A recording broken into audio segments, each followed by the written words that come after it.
The 58-year-old one-eyed Israeli defense minister, Moshe Dayan, like Joshua of Jericho, has become a legend in his own time. Like Fisher at the chess table, he is unconventionally brilliant on the battlefield, anticipating moves and counter-moves with uncanny accuracy. He was the first child born on the first collective settlement in then Turkish-controlled Palestine, and his parents quickly married to legitimize him. Though he showed promise at poetry, he was bored with school. There was no doubt in the mind of his fifth-grade teacher that he would become a farmer, only uncertain as to how well he would take to the plow.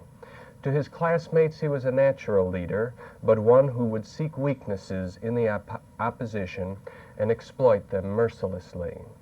During his youth, the only person to challenge his daring was a pretty teenage girl named Chaya, who by all reports waited impatiently for months till Moshe mustered the courage to ask her for a date. When Jews were being slaughtered during World War II, he joined the underground in Palestine.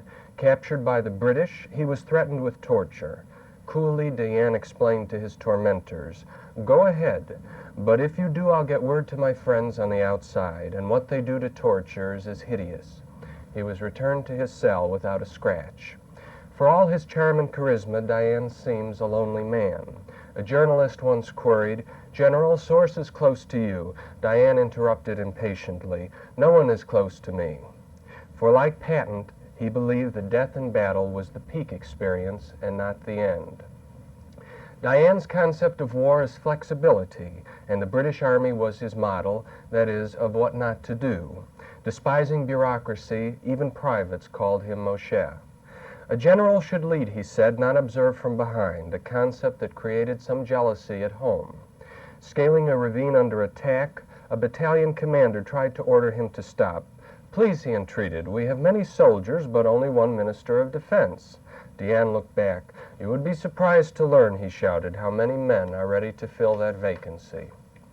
10 years ago, Dayan aspired to political leadership in his country. When the then Prime Minister asked him what position he would like, Dayan responded wryly, "Yours. And if not that, then I'd like to drive a half-track." Lately, Dayan appears to love his country more than himself.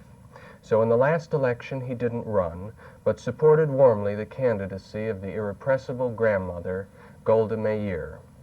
Perhaps he knew from American history that despite Washington, Grant, Harrison, and Eisenhower, great generals don't always make great presidents. I believe that Moshe Dayan will be remembered most, not for what he did on the battlefield, but for the courage and dedication which he elicited in others.